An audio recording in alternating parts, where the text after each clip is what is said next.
How do the people fighting against the idea of change make you feel? Again, I think it's just foolish, lacking education, not wanting to change. There's no excuse in 2020 to not know why this is offensive. I just feel like, just an unwillingness to listen, and just kind of, plug their ears and, kind of act like it's not an issue.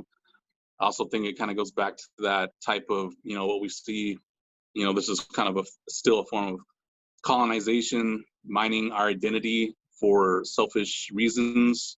So I think that in itself, this unwillingness to change is just goes back to just the ignorance, not wanting to change, not wanting to listen.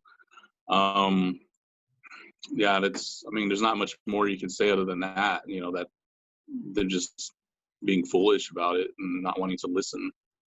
Yeah, it's ironic, looking from the outside in, Jimmy and I are personal friends and have been so since the year 2000 when we went to school together at Haskell Indian Nations University, where he's currently a professor.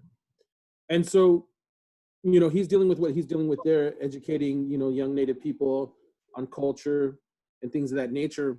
But watching him, as someone I consider a brother, it's really hard to watch, when he's dealing with things like the Kansas City Chiefs and knowing him, his wife, and his family, and then understanding the vitriol that comes when he posts about those things, and seeing that he's actually had to deal with death threats, from people because of him stating fact. I mean, they're arguing with a Native professor. Let's just say that right off of the top. Arguing with a Native professor about whether a mascot is or isn't disrespectful, and so those ambiguous terms like, Chiefs, Kansas City Chiefs, they use that, and well, we're not using Native American imagery, and yet the people are dressing in headdresses, and all kinds of stuff that comes with that, and it's allowed in the stadium. So when you see that active resistance to it, you have to ask yourself, well, how does that couple with we're trying to honor you? Are you? Is that your intent? If somebody says maybe that's not the way to go about it, and again, I just wanted to state that about like this vitriolic response to somebody saying that, there's just basically a whole world that's waiting right now to accuse other people of being, sensitive or things of that nature, or snowflakes. There's these constant terms being thrown out there time and time again. And it's not that anyone's sensitive, it's that you are being a racist bigot, and that's all there is to it. And somebody's telling you, don't be a bigot, and you're arguing with them. You know what I'm saying? So would it be the same for somebody dealing with somebody who's Jewish dealing with a Nazi? No, it's obvious. That's a racist bigot doing bigoted stuff.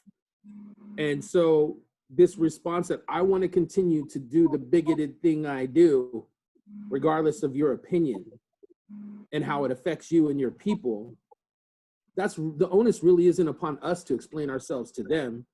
And they pretty much said everything they need to say. It's it's almost a very age-old problem that we as humans seem to suffer throughout generations and generations. I think it was Heraclitus that first theorized this philosophy of impermanence, and why as humans we're so afraid of this impermanence, this idea of change, because at the end of the day, no one wants to feel obsolete, and particularly in the West, where capitalism really has stressed the value of being young and being able to adapt, and how that affects, how ageism and how that affects, how you provide. Of course, there's going to be people that want things to stay the same because they don't want to be put in a position of inferiority. right? And that's a systemic issue psychologically that we have living in the society that we live in. There really is no value in getting older and becoming wiser. You know, it's all about what you can do while you're still young and as an individual. You know, there's no sense of community, no communalism.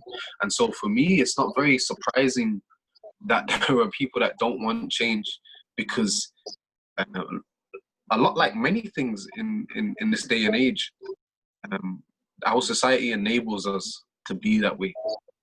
It's enabled us to stay permanent, to try and remain as an asset to the process as for as long as possible. And you know, you see it with the ranks. You know, it seems that the higher up in seniority that you go inside of a business, the more desperate people are to cling on to power, and they'll do anything, absolutely anything, in order to maintain that status quo. And so I don't think there's really much you can say, we can say, as to people who don't want to change, other than I think now is a deep time for reflection about what it is you're so afraid of. Because as the way that I see it, changing a logo and changing imagery is the least of your worries when it comes to changing things. There's a lot of other things that you need to be worried about when it comes to change.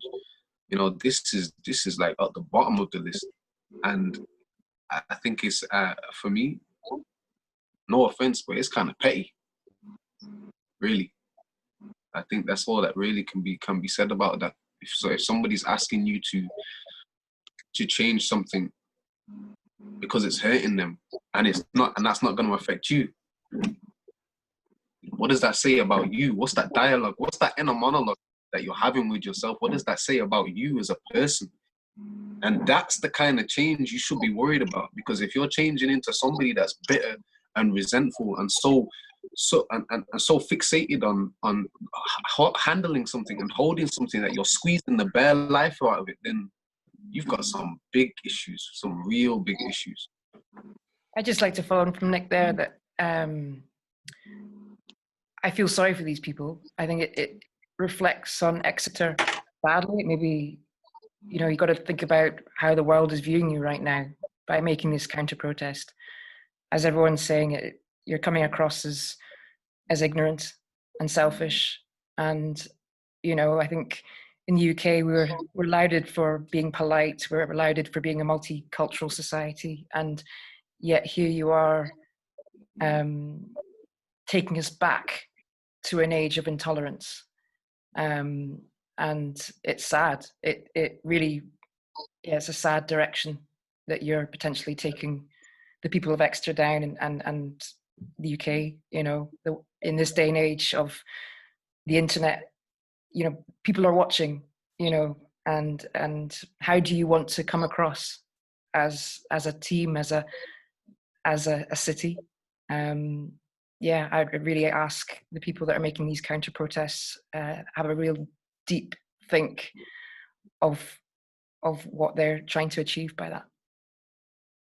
Yeah, in the words of John Legend, history has its eyes on you.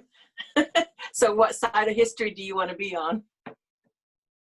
I mean, that is absolutely correct. Like, what side of history do you want to be on? I want to thank LeAndra and Stephanie and Nick for what they're saying, and to this specific, speaking to this specific thing, building off of what Nick was mentioning is I remember when the European Union was an idea, it was a concept. It was something that hadn't existed yet. And then the European Union happened. And then there became a point where the UK said, you know what, we don't want to participate in it anymore. And just recently left, Brexit. That happened easier, quicker, and faster than teams willing to let go of their mascots. What is that saying? What is that saying? Because there are far more ramifications for Brexit, politically, socially, economically, than there is for a sports team. So that's just something to consider. I think it kind of goes back to you have to look at the root word of fan, which is fanaticism. And when you have fanatics, you know, clinging to something that's kind of this surrogate identity, and they've put all this money into it and time and energy, they don't want to let it go. You know, it's the same thing with the Washington team and Kansas City Chiefs. And, you know, you look at a lot of the online commentary, it's like, to them, that's their identity. You know, that is part, it's like they talk about this generational fan base where I was a baby and I wore these jerseys, you know, and it's kind of like, again, it goes back to, well, if sitting there and doing nothing with your life other than rooting for this sports team that probably doesn't even know you exist, then there's deeper things that go beyond that. You know, that's a whole other conversation when you talk about, you know, sports in general and how they're used to, you know, kind of distract the masses, and kind of goes into all these other things about how, you know, sports are used in that manner. But at the same time, it's like, you know, there's this identity that they've manufactured for themselves, and, you know, and it's almost religious and it's, you know, to them, to these fans who are just like, I don't want to let it go. It's a part of who I am, you know. But at the same time, I'm like, you know, we as Native people, a lot of, you know, we're still here. We went through genocide. We actually had our identity torn from us, our land base. Children were sent to boarding schools that have their Native identity beaten out of them, literally. You know, we went through all these different historical atrocities, and we're still going through things today. You can make it through that and name change. That's nothing compared to what we went through, and you're crying over a name change. You know, we went through all these things. We went through genocide. We went through being stabbed in the back by the United States government in terms of, you know, them making treaties and then not abiding by them. Massacres, you know, just all these things. And we're still here, and we're still trying to fight, you know, to maintain who we are. And you got these people who are just so caught up on this logo, you know, and they can't let that go. So, you know what I'm saying? It's just like, you know, we went through all that and we're still here. But you can't, you know, let that go. And your whole world is crumbling. That just speaks to the, you know, the privilege and everything that they have. You know, if like that is going to stress you out, changing a name for, you know, for the greater good, you know, then what does that say about who you are? You know,